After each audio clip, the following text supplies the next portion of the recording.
Okay, friends, welcome to the Ex-Embers podcast. It's Gerard McLarney. With me is Schoolman Fawcett. We are teachers at the Chesterton Academy of St. Isidore Learning Center, the world's first and only online Chesterton Academy. This podcast is classical Catholic education in podcast form, where you get to have a taste of the flavor of what it's like to be in one of our online meets in a class at Chesterton Academy of St. Isidore. And we have students from all over the world because we exist in the digital realm. We have access to everybody, but we are still incarnate beings rooted in a place, and that place happens to be Edmonton, Alberta, well, the Edmonton area. Now, Dr. McLarney, we both grew up here. Yep. If there was going to be an official soundtrack or an official music genre for the province of Alberta, Canada, what would your candidate be?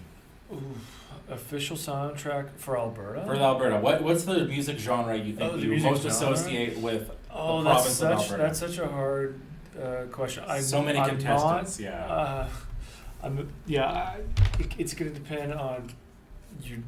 Are you talking about the city of Edmonton? Are you talking about rural? Talking about the province. The province as a whole. That's too hard to answer. I can't. No, you don't want to be. You don't want to. You're pleading the fifth. Is what I think you're doing. I think you know the answer. I don't want to incriminate myself. Of course not. The Fifth Amendment does not apply in Canada, although we do have equivalent protections under the Charter. I'm going to put to you that it's country western music. Really? Would be the official music genre of Alberta.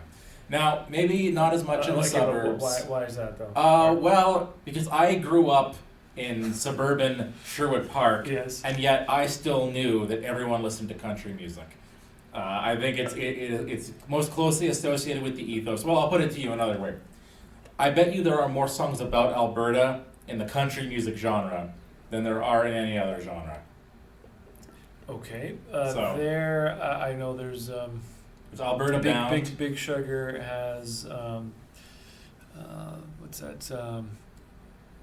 Heaven, Hell, Living in a Basement of Alberta, but I don't know if they're making reference to working out in Fort Mac or not. But there's so many places. Yeah, Eric Clapton has Alberta. I know he's not talking about the province of Alberta, but that's so it's inapplicable. Yeah. Paul Brandt has the song Alberta Bound that Gordon Lightfoot covered. Okay. I guess there's a reference to Alberta in that song, Four Strong Winds.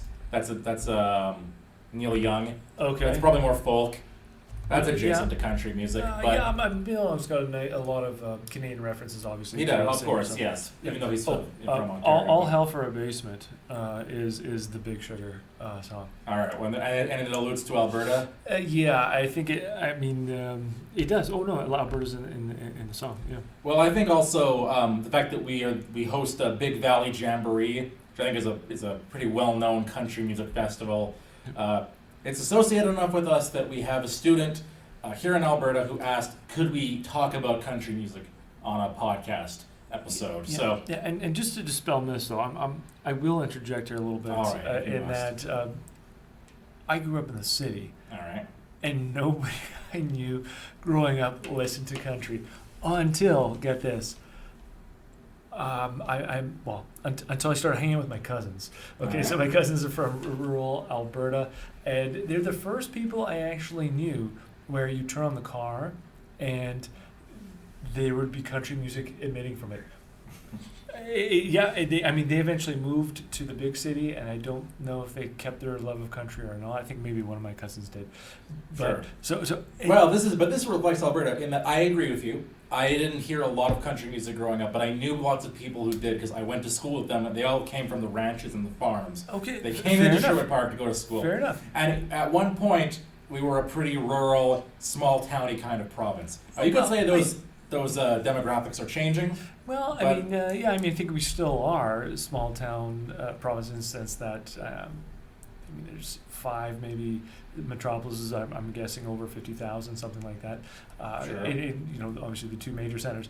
So there's an abundance. And those are concentrated towns. Population, but in terms of like land mass, there's more people. There's more places where people listen to country music. Even if there's fewer people listening to the country music because absolutely. it's sparsely populated. Yeah. Well, and a second example would be my son when he went away to college, and came back. He went to Olds, Alberta. He went to Ooh, college. yeah. Small town. We have some students around that area as well. Where the higher education there is Olds Agricultural College, just to give some context for. Yeah, and so On the off chance anyone listening doesn't know about Olds, the reputable city of Olds, town of Olds. Absolutely. One of his classmates actually came from another province, from Ontario, just to learn how to butcher animals.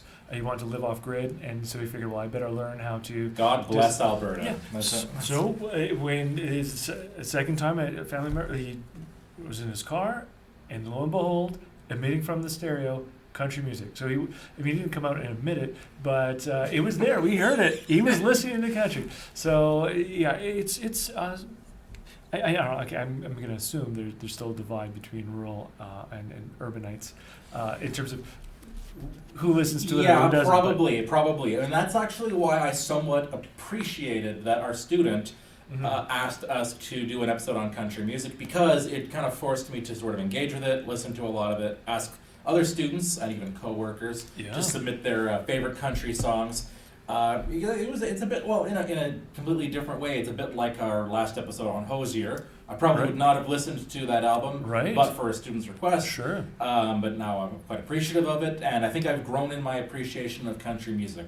Okay. And now the context was, so I'll lead in with this. I can save this for later, but I'll give it away. I'm not going to bury the lead. Okay. The insight that our student had was, country music seems very rooted in place, in location. Okay. It's literally rooted. Could we compare that to what our patron, G.K. Chesterton, says about being local and being rooted and owning property and the land and perhaps even farmland? So, absolutely, yeah. That's a great connection. We have very insightful students here who make really, much like our student last week who talked about, or whenever people listen to this, that we recorded yesterday, connecting Hosier to Dante. This student connecting country music to Chesterton. Who would have never, I imagine, heard bluegrass. It's like, well, actually, that's not. No, he was a guest lecturer at Notre Dame. Okay. Which I have to call Notre Dame, or Americans will laugh at me. Right. So I don't know. Perhaps he heard some early country music there. I'm not sure. There would have been a bit of overlap. Yeah. As we'll see, country music begins during Chesterton's lifetime, so it's possible he heard some. Do you want to start with that, like background? I suppose so. Yeah. Okay. Well, there's a lot. I guess I did a little research on country music for the purpose of this. Yeah. And the thing that stood out to me that was interesting was the birth of country music. The birth. Okay. Well, the creation, one could even say, of country music. Oh, so, fascinating. I'm sure these are always a little arbitrary. Anything, this genre begins with this. But the common vernacular, so it's not my term, that I guess scholars and fans of country music say, is that 1927, which I believe is 9 years before Chesterton dies. I think it's 36 he dies. There's what are called the Bristol Sessions. Okay. Which are recorded in Tennessee, although I think possibly on the border. I think I heard somewhere that it was like on the borderline of the state. Was where the street like ran down the border or something. Yes. But anyhow, in the town of Bristol, these recording sessions where Jimmy Rogers and the Carter family both recorded. Okay. And this is called commonly the Big Bang. Well, the singularity. This is where we can trace all of it back to. All subsequent life begins in this miniature inception idea that expands into the universe of country music that we have today. All right. Now, I heard about this from the great documentarian Ken Burns, who did a 14-part series on country music and its history. Yeah. And I was watching an interview with him where he's commenting on the Big Bang, the Bristol Sessions. Yep. And he comments that, so you got Jimmy Rogers, and he says Jimmy Rogers represents Saturday night. Oh. He kind of represents sort of like a bluesy, jazzy element. He's a bit of a rascal. What was the word he used? He termed him a rapscallion, I think was the word, the noun that Ken Burns had for him.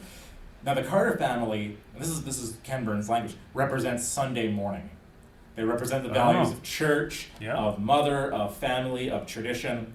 So at the Big Bang, you have these two elements. You have both Saturday night and Sunday morning present.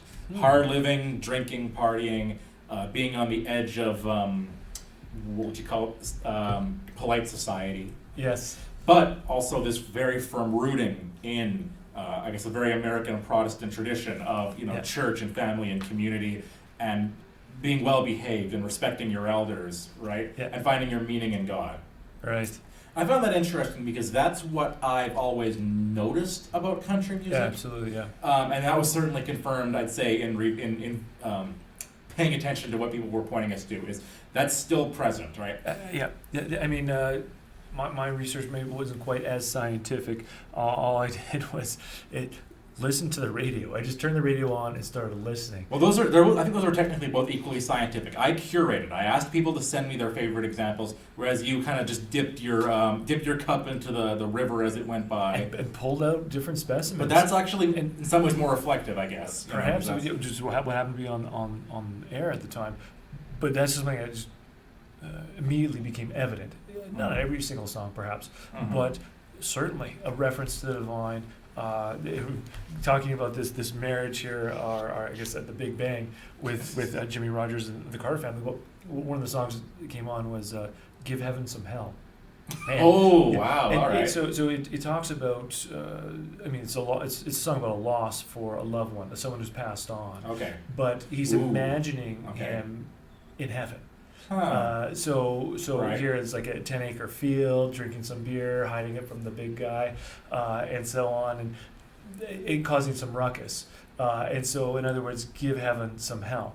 So it's almost a, I mean, on one level you might think of it as maybe an adolescent vision of what the afterlife is, right? Yeah. In the sense of this is what it's going to look like. We're still behaving like rascals, or rapscallions, yes. And this is how we behave. But this jovial, I guess the best of what this has to offer can still be had in the afterlife. So almost an extension, a continuity.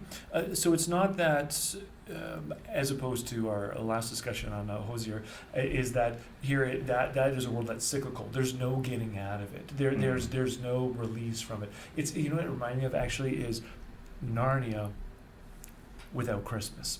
That's that album on Earth, right, which we were discussing last time. It's there's you're constantly in this world and there's no getting out. It's so Narnia without Aslan is what it is. That previous album. Whereas what I'm listening to here now, there's a certainly a range. There's a spectrum of songs, but generally there's some reference to the divine, and even the ones that are very rooted in the earthly, sensual, or we might call pleasure, aspect of life, certainly present. But that's the continuity. This is still going to play out in the next life. Interesting. Right? So I guess it may be short a little bit on the metaphysics, or even it's right. not Orthodox Christianity by any stretch, but it is. Unless you maybe understand it allegorically. Oh yeah, okay. That'd be giving more credit, maybe perhaps. Well, than that's the classical way of reading things, right? This is the fourfold sense of. Yeah. Okay. Sure. It was I'm not sure. Just from watching the video and listening to this, I'm not convinced that he meant it more than. Oh, I don't care what he meant. I'm just saying in terms of textual to analysis. make it work, I guess you could. Well, how about this as an inversion again to give it some charity? Could it also be the inverse, where it's not just, or maybe not so much, that heaven is an extension of earth, but maybe it's trying to see heaven in earth right now. It's like, these things that we're experiencing, sitting in the field, drinking beer, reflect something of heaven. I perhaps in the sense that there's some camaraderie, there's some lightness, levity to it, and so on. I think that. That naturally happens anyhow. I think in any good conversation, any good meal, any good relationship, there is that realized eschatological element in the sense that there's an experience of heaven now. But I don't think that's where the direction of that song is going. I think it's more, you're gone from this world now. Okay, we certainly have our attachment to you, but until I see you there and we can continue what we were doing, the best moments of what we had right now. Continue on, right? In as best you, in the best moments you had in the life that we spent together. That's interesting. Well, I mean, I think I looked at some quotes about country music in preparation. Sure. And one recurring theme was why do people like country music? Is that it's relatable. Basically, it talks about things that everyone, more or less everybody knows about. Yeah, sure. And building on that word relatable, you hear your relatives. Okay, so the spectrum of relations that you have are reflected, I think, in that range. Because I mean, I don't know if are we going to get into breakup songs? Because I do have one handy. Yes. Okay. Well, that was another line Ken Burns had. Ken Burns said okay. Country music is about 2 4-letter words: love and loss. Okay. Which is a nice summary. So, what is your insight about that? It's, just again dipping into the stream of music that was coming out of the car as I was driving. 2 breakup songs had come on. Okay. One was by Carrie Underwood. Let me get this one right. Undone is the song. Undo It. And what I liked about this one is it was almost like the undo function in Word. She doesn't make any reference to that, but that's kind of the tenor of the song. Basically, the relationship went bad enough that you set my world on fire. World on fire. Yeah, it's all long gone. I'm watching the flames grow higher and higher, and I can't move on. So basically, it's she wants to undo this guy's existence in her life. Okay, so it's there's no melancholy, there's no relishing the past. It's just like I just wish I never knew you. Yeah. And I wish you just we could just. I could go back and that would have happened. So that's one way to break up. It's like that was such a waste of my time. Sure, yeah. Okay, another breakup song, which was 2 songs earlier, was from Nate Smith, "World on Fire," and here he's similar imagery. Okay, but there he's talking about it's not rage so much at his ex, as opposed to.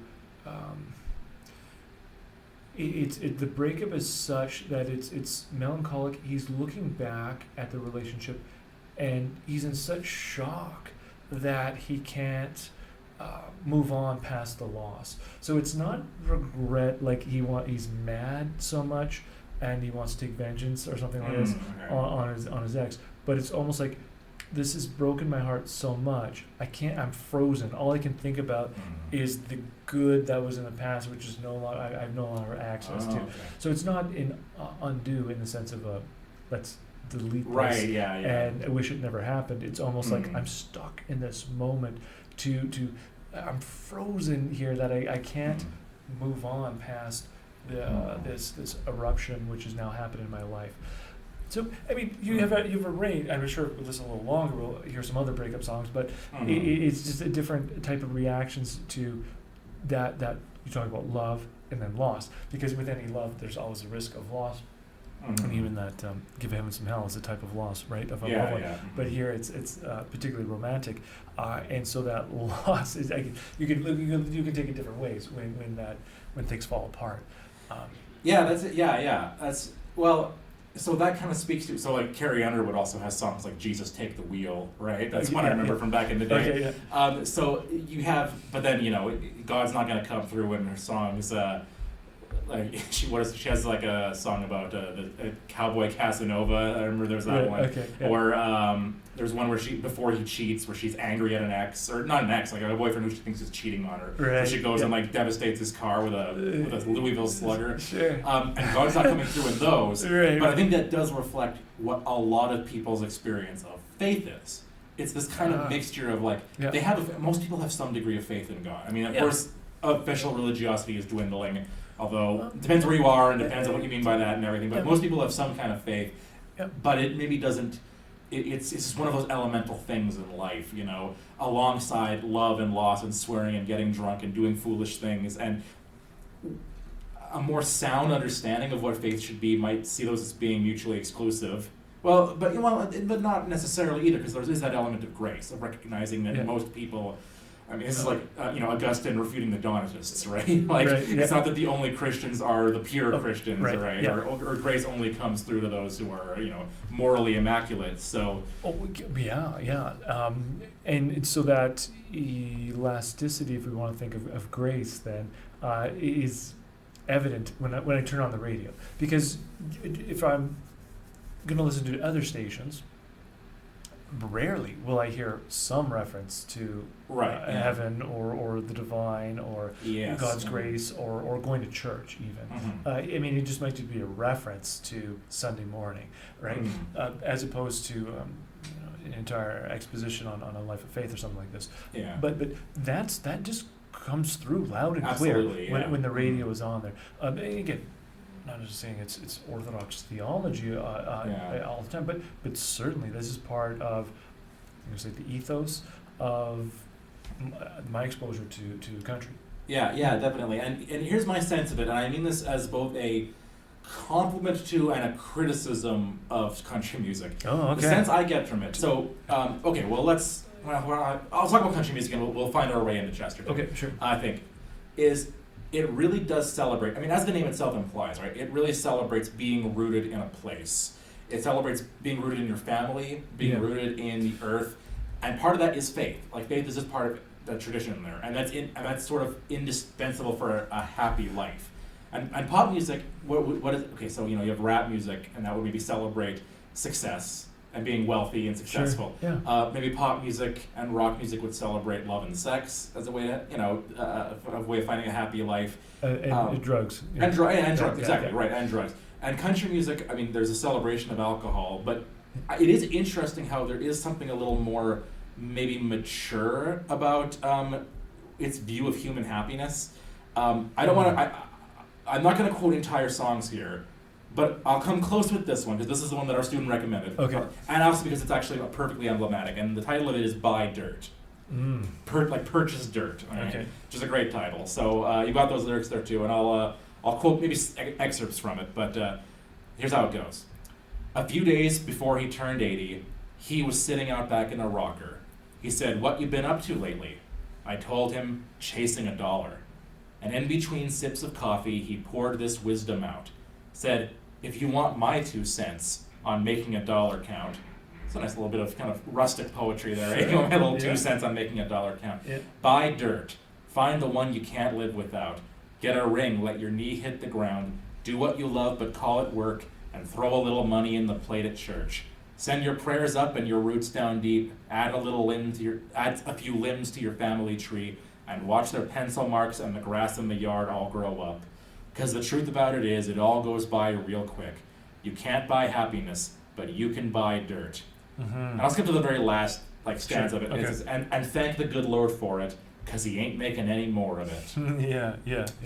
Now, that's, not bad advice from a naturalistic perspective, First reaction here is this sounds like the Nicomachean Ethics. Right? Yeah, actually. So this is something which is Aristotle's ethics, for those who may not know. So Aristotle gives some guidelines. It's actually written to his son for how to find. Who? It doesn't say who the he is. There's just the pronoun he in this. So this could be his dad. This could be Aristotle. Sure. I like to imagine it's Aristotle sitting in the McDonald's with his coffee or something. Right. Yeah. And for Aristotle, it's the eudaimonia, which we translate sometimes as happiness, but probably better under good spirit or flourishing, full flourishing. And what I'm hearing in this song is ways you can flourish. So buying dirt, right? What's this going to allow you to do? Well, put your roots down. Right, using a nice vegetative analogy, and then get a ring, let your knee hit the ground. So this is bits of those are rites in life, right? Rites of passage, marriage, and that's part of flourishing and what it means to be a human. Like if you were to be planted in the soil and grow up, right? This is something we expect of you. At some point, you would have your own family. right? Mm-hmm. And the other bit, what are you talking about? The pencil marks? Yeah, watch the pencil marks and the grass and the yard. So the family tree that's growing. I don't know if your house. I actually forbid my kids to do this because it got so unsightly. But they would start writing on the wall their different heights. Oh, sure. And at first it was cute until they started doing when their friends came over. It's like, sure. okay, we have a little too many marks now on the wall. Is it your fault that you have two-digit number of children? Does it lose its novelty after children number 7 or whatever? That's a good point, actually. But it just, I mean, if they would have, I don't know, maybe had neater writing or something. But in any case, they need to color code them, really, so you can see each of their individual progressions or something. But rings in a tree, right? Yeah. They give you the centers of how long this tree's been around and so on. So a flourishing of a human life is going to involve some of those pencil marks, right? These are signs of what it is. And, throw in little money in the plate at church. Well, cherish. Sure, right? yeah. And thank the good Lord for it, He loves a cheerful giver, right? Sure, and so these sound advice for one of the cures, some commentators have made this for society today, is get beyond isolation, which is something that often identity politics will do. You filter into different groups. Right, and you just, and grow a family, right? Have a family. Get some, maybe you don't have control of this necessarily, some cousins, all right? Sure, some aunts and uncles. If you can help Spend time with them. Right? Sure, yeah. And it's easier if you live in one place. And you're not all scattered all over the world, right?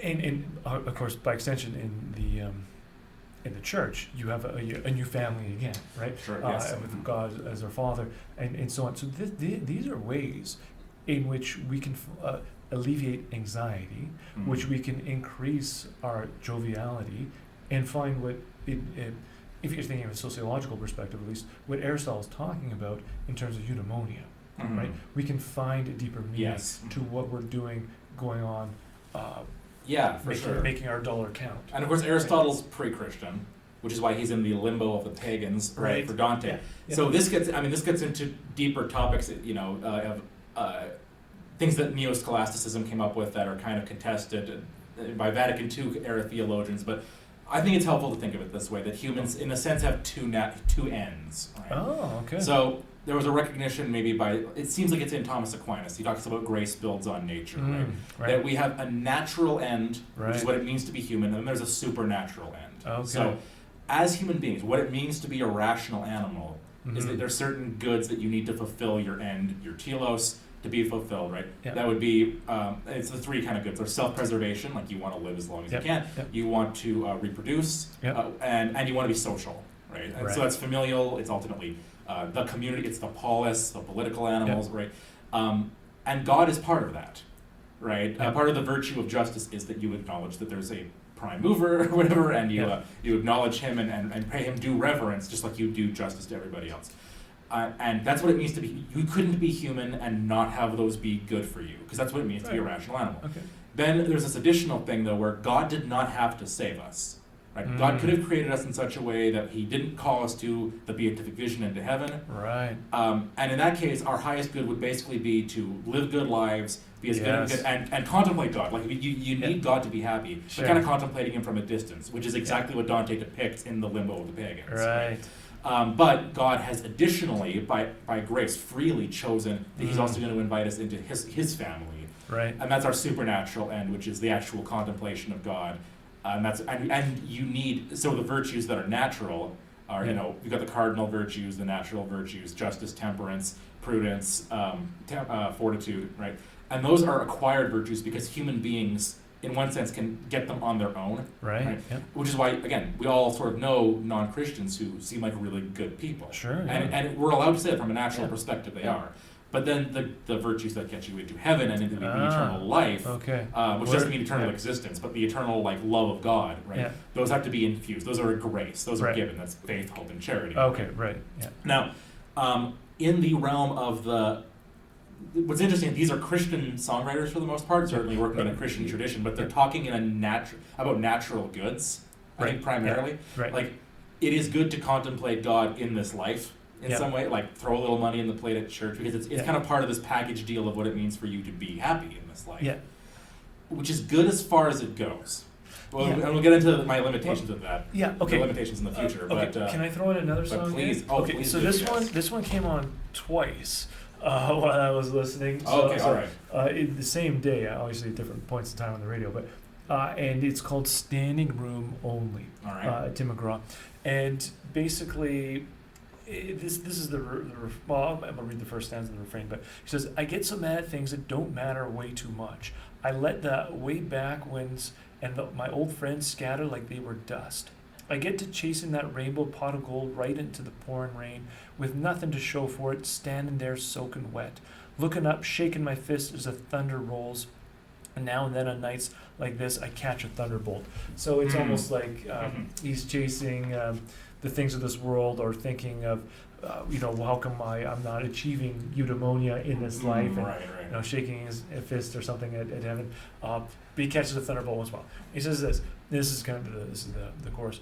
I want to live a life like $1 and the clock on the wall don't owe me. Shine a light, like mama's front porch when I'm lost and lonely. Start forgiving and start forgetting. Be somebody that's worth remembering.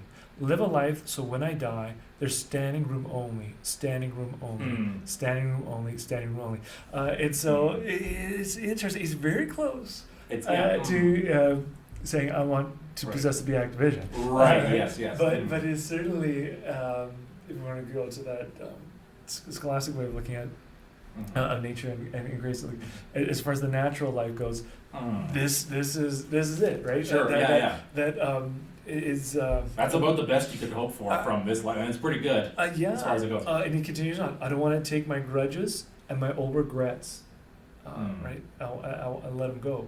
I want to take my grudges, my old regrets, and let them go. I want to learn how to say a lot more yes and a lot less no. Girl, I want to dance and shout and love and out loud and come alive. Don't want to be the cool guy, the guy too cool to laugh and too scared to cry. So. It's the desire for completion is what comes through here, and this is again certainly being reinforced by the community, the polis, who's going to witness there at his death, so that they can acknowledge, like, yes, this was a just man, and he lived a fulfilling a life worth emulating. Well, so this is a model who's come before us. And as far as music goes, for someone, especially for a young person, right? I mean, I guess it could be any age really, but we all need models in life, do we not? And this model gives us an exemplar, and a type of person, almost like an archetype, not quite an archetype, but someone to live up to, right? And so, if you can appropriate lyrics like that. And have that same desire to live a life that people acknowledge enough that from all around they're going to show up at your passing, because there is a genuine loss and also respect to pay for what you've done in life. I mean, the lyricist is not saying he's there yet, but I want to. And so there's that anticipation as well. To me, if we're going to listen to something that and there's something that I want my kids to, playing in the background, I'd probably want this song going than a lot of the other ones that. So you don't have to be ashamed of listening to it, or first person to admit it. Well, this seems like a good entry into Chesterton, because like what you're talking about, it requires, and Aristotle would agree with this. It requires certain preconditions. Right. So, like, if you want to own dirt, it has to be affordable and available. Right. If you want, you mentioned, your cousins. Well, if it's an economic system that kind of atomizes people and throws them all over the world. Yeah. Well, through not necessarily anybody's fault, but individually, it's very hard to maintain that, right? And very few people are living in the same place forever now, or working in the same place for a long time. Even more than 5 years. Absolutely, and I mean, there's like, that's complicated. I'm not just giving a flat, like, and that's a bad thing and shouldn't have happened. But you have to understand what's entailed in that. And Chesterton was very appreciative of this. And you know, Chesterton himself was extremely urban, right? He certainly wasn't a farmer himself. But he had a very, he has a passage in his book, Heretics. And when I first read it, I had never lived anywhere other than Sherwood Park, which is the world's world's largest hamlet, but a hamlet nevertheless outside of Edmonton. And I remember thinking, and I'd barely ever been outside the province, let alone outside of the country or the continent. Yeah. And I read this passage, and I thought, did he just write this to make people like me feel better about myself? Okay. And I have since lived for 4 years in China, and I'm going to say he's correct here. Okay. Where Chesterton actually says, he's talking about Rudyard Kipling, who's very cosmopolitan, right? Like he was, I think he was born in India, obviously a big advocate of British imperialism, which Chesterton criticized. And Chesterton, and there's a degree of Chestertonian exaggeration here, a little bit. Sure. But also a Chestertonian truth, where he says, it's in a sense the person who's never left their village knows more about the world than the person who's like a cosmopolitan who trots all over the world. And here's just a couple of excerpts I pulled. Ujaya, you have them there as well. The globetrotter lives in a smaller world than the peasant. He is always breathing an air of locality. London is a place to be compared with Chicago. Chicago is a place to be compared with Timbuktu. But Timbuktu is not a place, since there, at least, live men who regard it as the universe, and breathe not an air of locality, but the winds of the world. Now, what does he mean by that? Well, he goes on and says, the man in the saloon steamer, the guy on the cruise ship, has seen all the races of men, and he is thinking of the things that divide men. Diet, dress, decorum, rings in the nose as in Africa, or in the ears as in Europe, blue paint among the ancients, or red paint among the modern Britons. But the man in the cabbage field has seen nothing at all. But he is thinking of the things that unite men. Right? Hunger and babies, and the beauty of women, and the promise or menace of the sky. And so the person who's only ever lived in their little village, they've seen life and death, right? They've seen weather, right? They've seen, they've thought about God, right? They've struggled with breakups. You could say the things that are the most elemental and universal and human.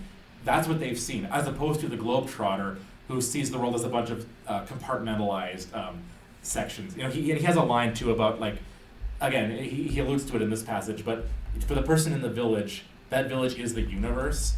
Whereas for the globetrotter, the places he visits are, a brief kind of cascade of dust. You visit China for a bit. Oh, China is the rice fields. China's the Forbidden City, right? It's these big places you can visit and then leave, right? Whereas if you really live in a place and love a place, it's not a place for you. It's just life, He goes on and says, the more dry and dead and dusty a thing is, the more it travels about. Dust is like this. He says, fertile things are somewhat heavier, like the heavy fruit trees on the pregnant mud of the Nile. In the heated idleness of youth, we were all rather inclined to quarrel with the implication of the proverb, which says that a rolling stone gathers no moss. We were inclined to ask, who wants to gather moss except silly old ladies? But for all that, we begin to perceive that the proverb is right. The rolling stone rolls echoing from rock to rock, but the rolling stone is dead. The moss is silent because the moss is alive. Now again, Chesterton himself, he visited America, like I mentioned. He visited the Middle East. He wrote about that in his book, The New Jerusalem. So obviously he didn't live out this life of living in one little farm your whole life, but he sees the merit of it, and he advocated an economic system that would promote that, right? His distributist system, where the ideal would be that anyone who wanted it, let's say, could have 3 acres and a cow. Right. All right. Yeah. And he had applications of this for the city too, right? Which is kind of his advocacy of the guilds and all this kind of stuff. But finding rootedness and depth in the place where you are. For example, his novel Napoleon of Notting Hill is about that, right? Adam Wayne, the character, he defends zealously Notting Hill. The little neighborhood he grew up in. He fights for it like it's the universe, right? Against the encroachments of the rest of London, right? Yeah. And for him, it's the whole world. And he's willing to shed his blood for the virtue of this patriotism of he becomes the Napoleon of Notting Hill. Right? So he finds application to it in the city. I wonder if that's one reason why some urban people like country music, is it kind of speaks to that thing that we don't have as much in urban settings. Oh, okay. So there's an appeal because it's speaking to something that you wish you don't had possess. more of. Yeah, exactly. Yeah. So it's almost an ideal. Or had it easier. Yeah, for it's sure. an ideal that you don't possess. Yeah. Yeah, absolutely. Yeah, I mean, what a great quote. It gives on one hand what makes me want to cry, and the other one, it gives me great hope.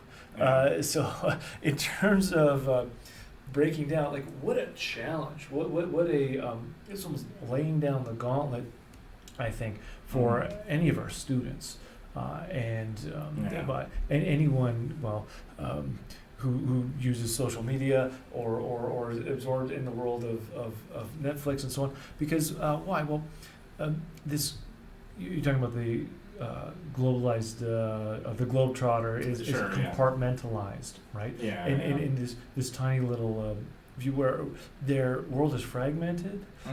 So when they're in a place, they're not actually fully present to it, but rather that they're they're always comparing it flitting, too, right? right? Like, I mean, when I was in China, I would think, I missed this about Shanghai. Shanghai has a better view in its restaurants than Shenzhen does, or you know what I mean? Like you see them as places that you can compare and like one place better than the other, and or it's just a place for you to pass through on a road trip, right? And it barely exists for you at all, you know? Yeah, as opposed to who's sitting across from you at the table.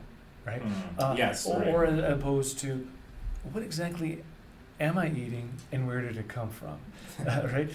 So as opposed to just being in the moment, in that presence, and I guess it comes back again to receptivity, but of reality around us. So you're thinking of a disposition of the mind, attitude of the heart.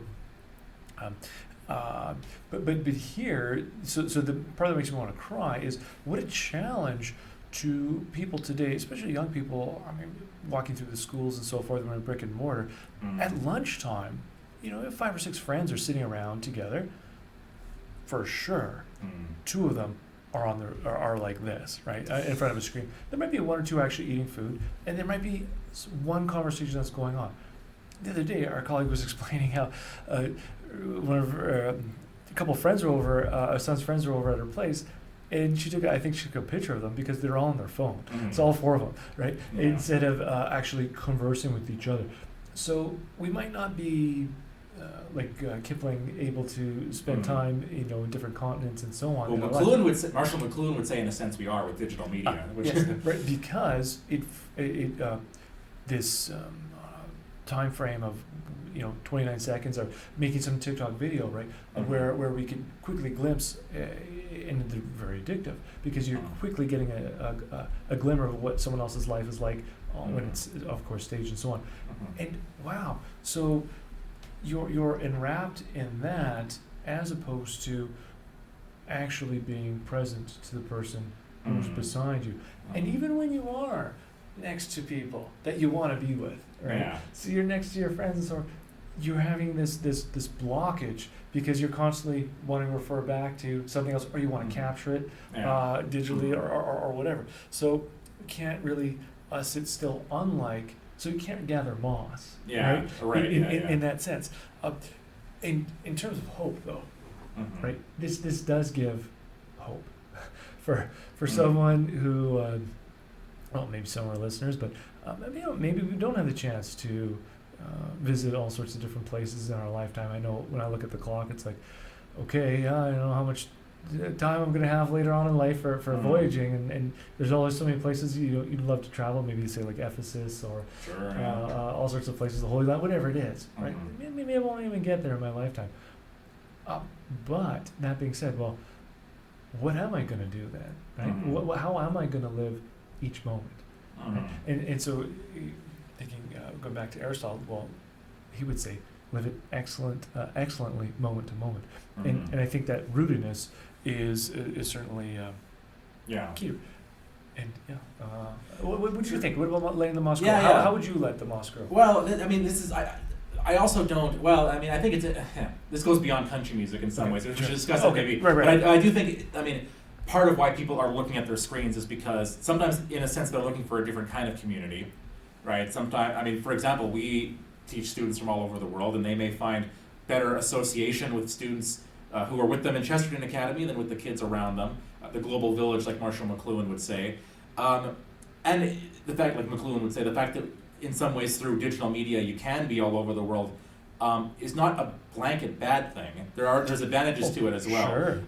The question is, do you just live there, or are you kind of rooted in where you are and stretching your branches out? Yeah, you know? It's to reframe it a little bit. It's when you are in person. Yeah. Okay, so when you are in that restaurant with another person sharing a meal, right, enjoying the view of the Pacific or whatever it is, when you are there, are you really there?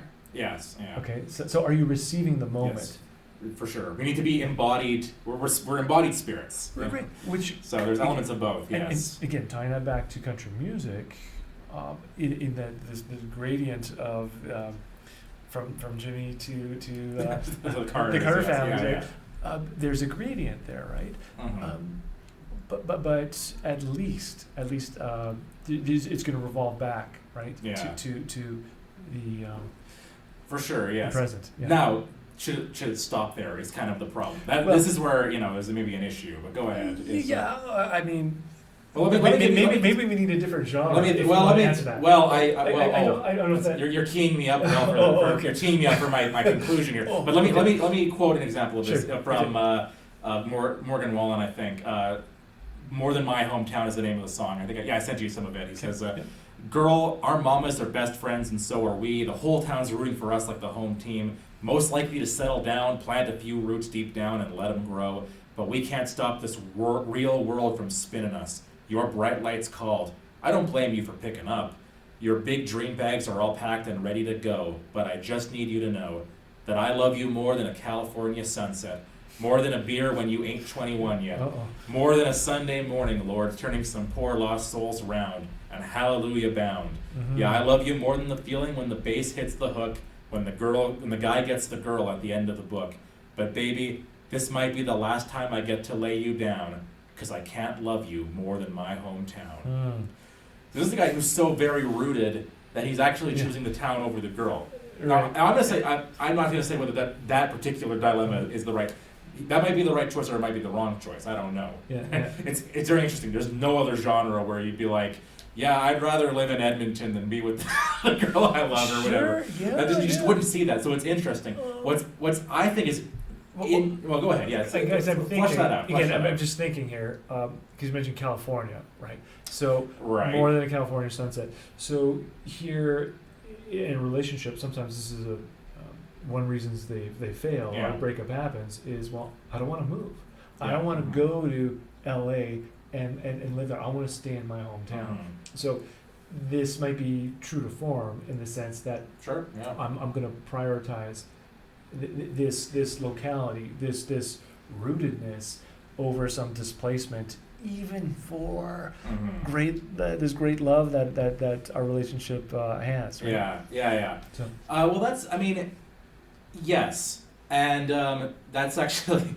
Yeah, and that can go both ways. There was a song, I won't quote any of the lyrics because it's not too applicable, but I just want to mention because I really liked it. Another student recommended Something in the Orange, which is about a guy whose girl is leaving him, and he wishes she'd come back. Like, he says, like, for you, I'm just another man, but for you, for me, you're everything. Right. But as you drive away, something in the orange, like the sky is turning orange as the sun sets, something in that orange is telling me you're never coming back. And it's just I don't have that much to say about the song except that it's a really sad, beautiful, it's very Hosier-esque actually. It gave me a similar vibe to that. Right. And the instrumentation's really good too. Okay.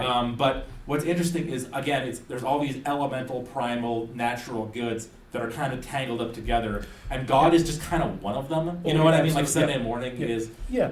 And that is a I can call it pagan, but that's totally, that's totally that's pagan, in paganism that's just how it works, right? Yeah. Mm-hmm. So you offer your sacrifices to the gods and so on, but it's just one aspect of what it means to be living in reality, right? So it's just another lever. Well, and I think he actually uses the line there, "I love you more than a Sunday morning, Lord."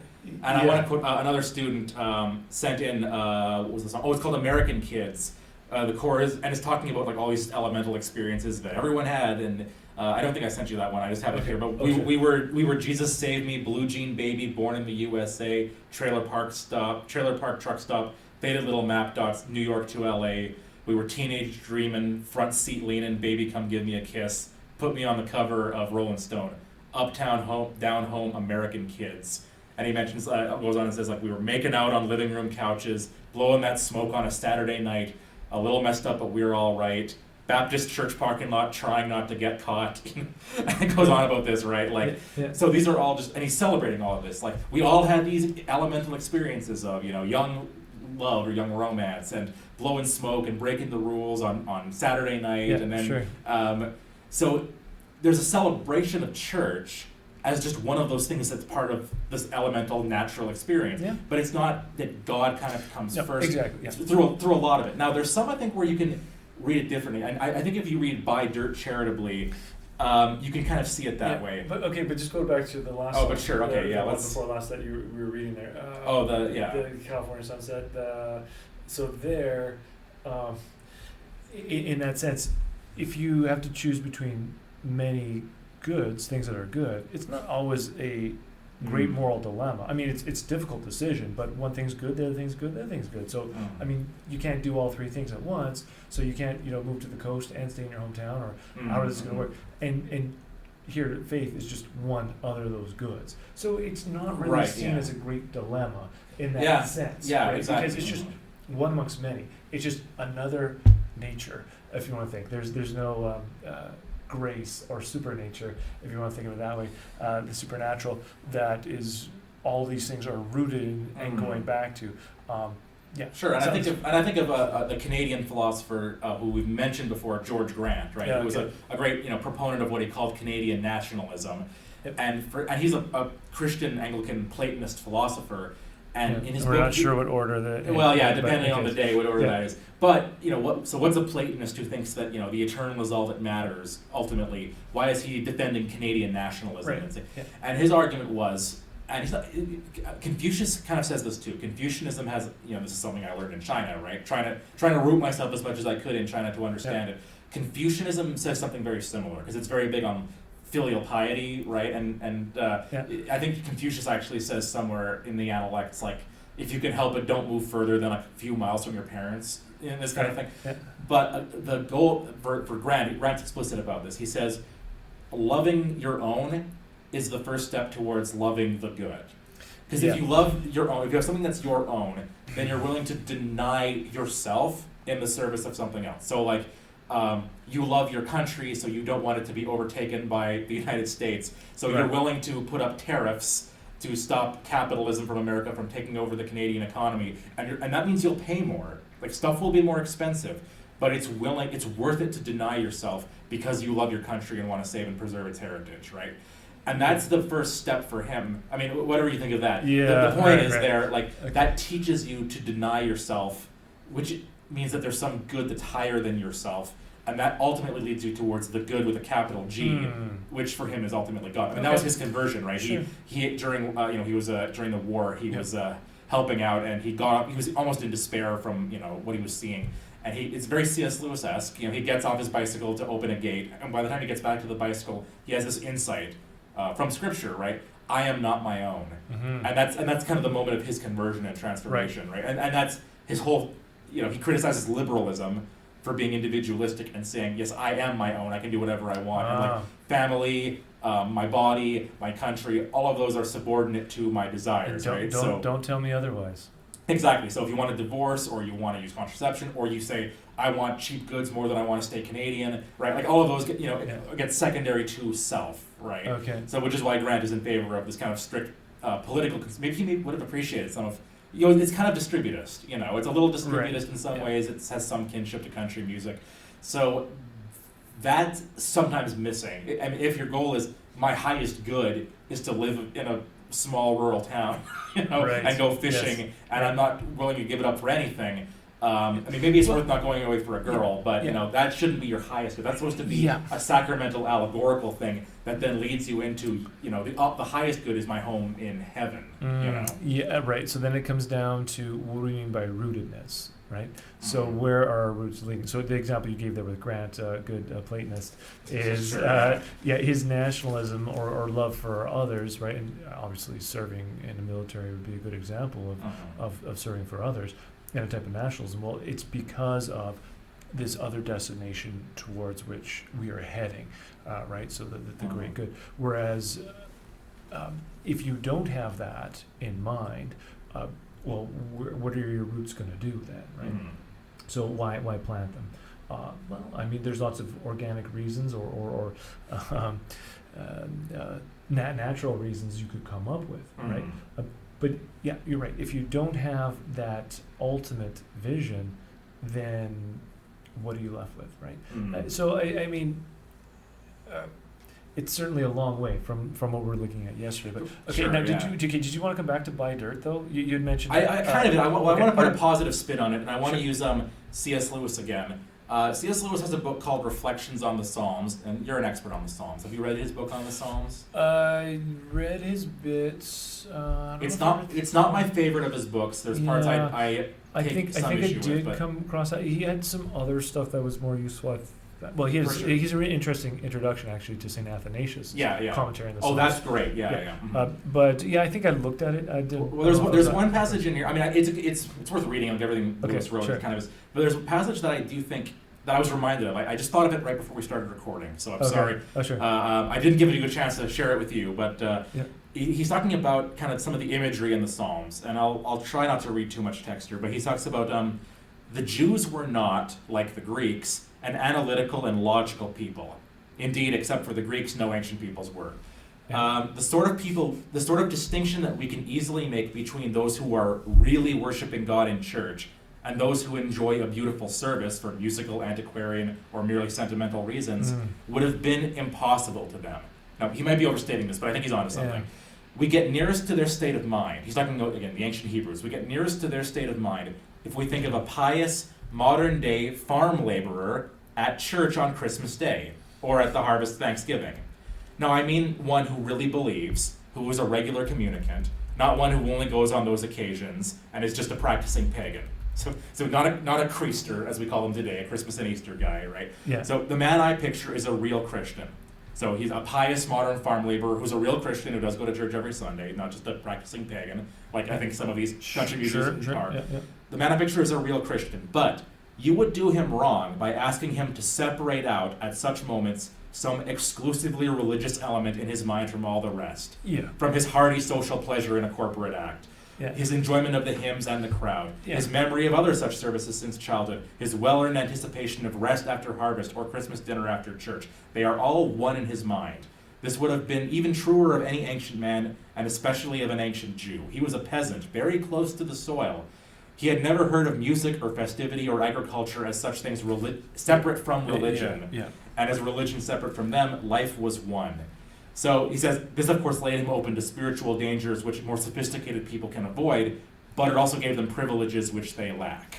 I was thinking of that actually in terms of some of this. So you could see Buy Dirt, if you read this as being a genuinely pious Christian, not just a practicing pious pagan, but a real church-going communicant.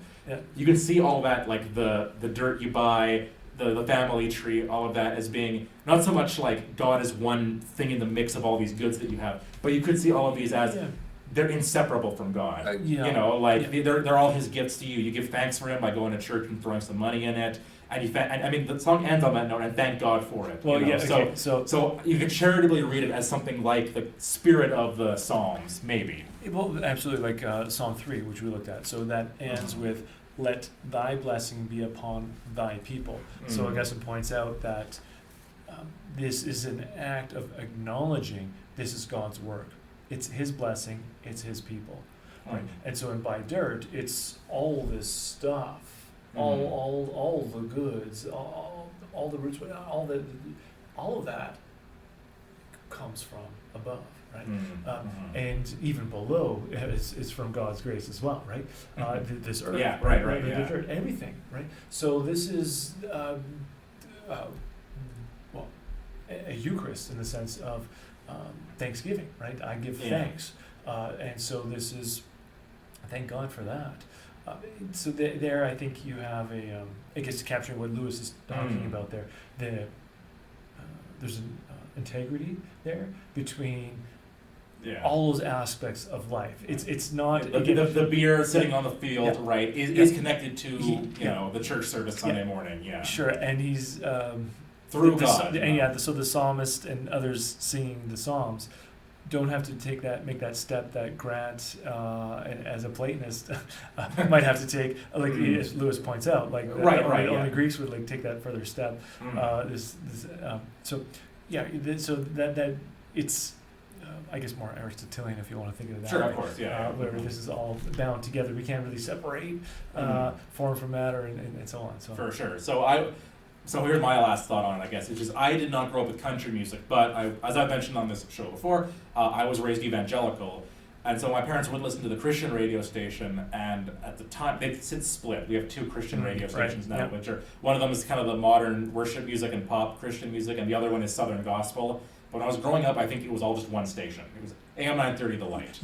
Well, basically, so the AM is...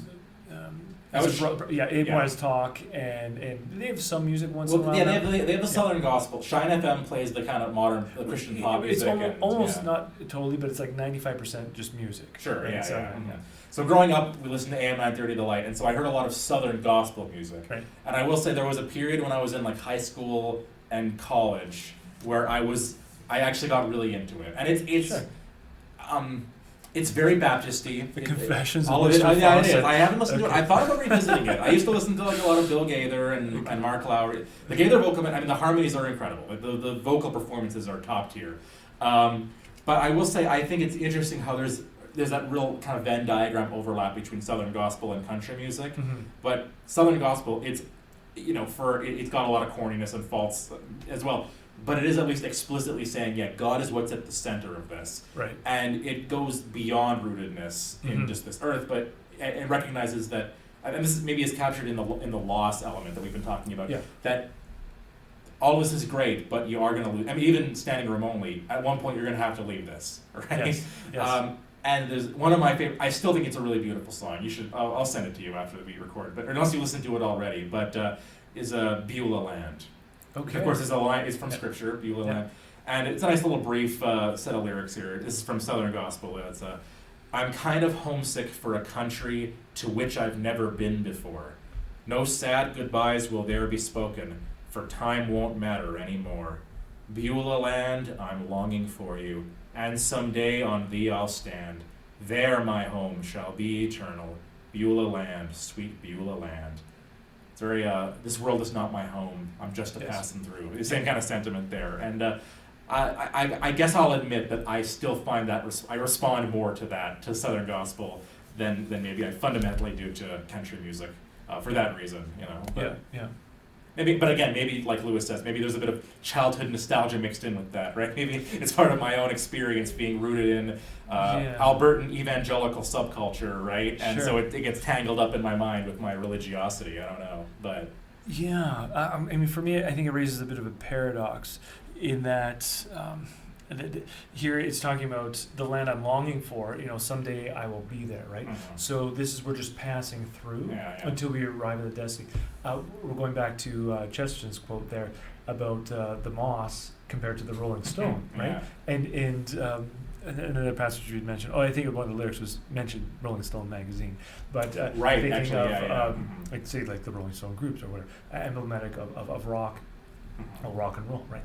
And so this movement is in rock and roll is one that is not stationary, right? There's a dynamism, but it's a dynamism of the unholy trinity usually. Sex rock and maybe in hip hop too. That name hip hop implies motion. Yeah, right. Sure.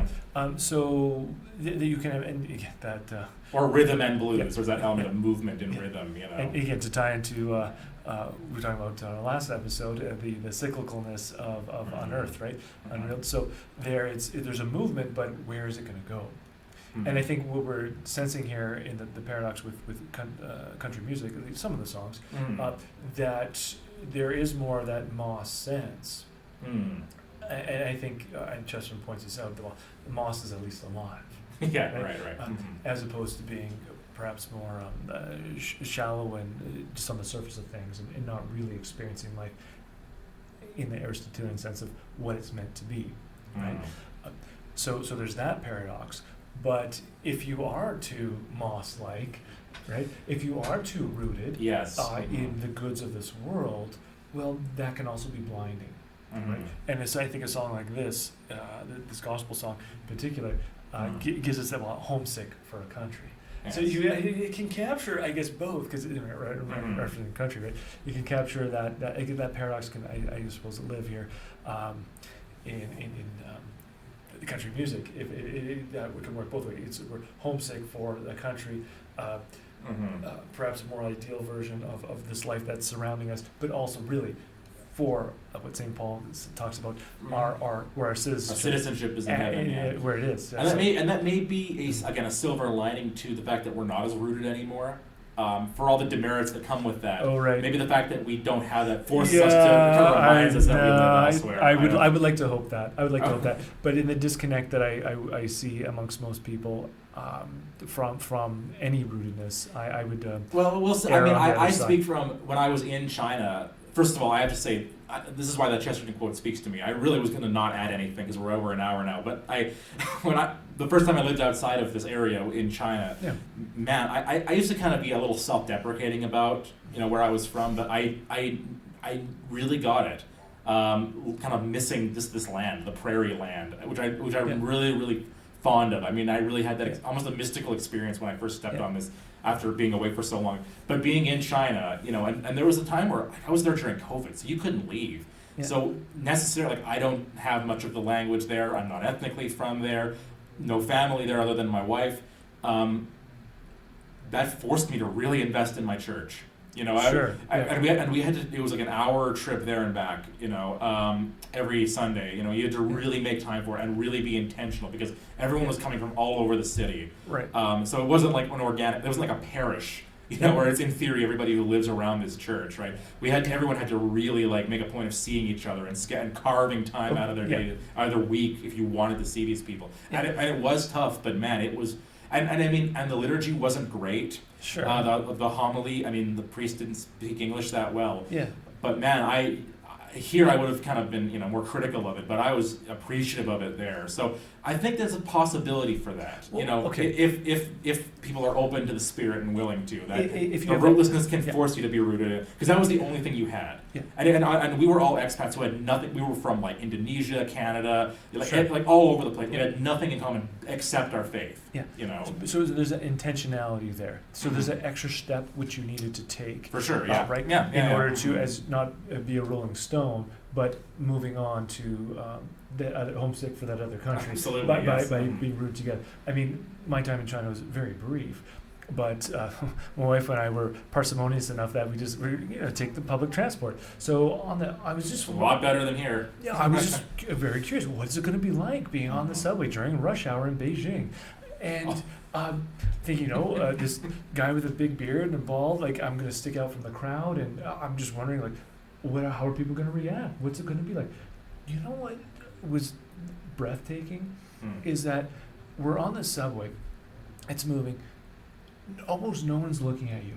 95% of the people have a screen in front of them. The only time they would not have a phone in front of them is if they had to hold on to brace themselves. And it was like passing through. we were just literally passing through, but it was like I was expecting to have some more interaction and some reaction, and even from a distance, but no, it was almost like you couldn't even get that sense from other people other than being in a different world or whatnot. It was breathtaking. I'll call it a disintegration of people in such a tight space and everyone in their own silo. So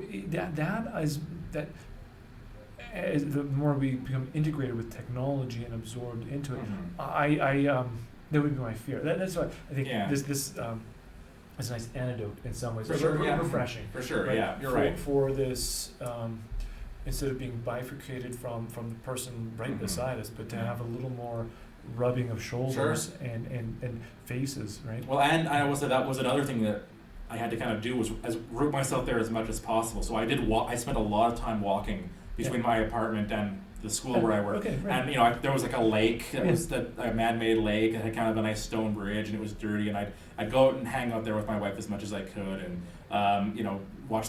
Sometimes sit there at night, especially, or even just like little parks, near our home. I tried to enjoy and soak them in, and just the sights as much as possible, since that was my village, right? The city of Guangzhou was my, Panyu, the suburb of it, was my village at that point. So.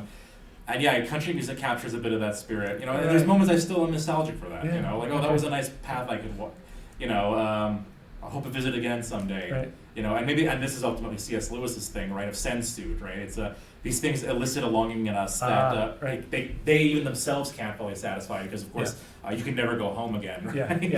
They're Heraclity in flux, they'll be, even when I came here, it had been 4 years, it's not exactly the same place. I know if I go back to China, it will not be the same place.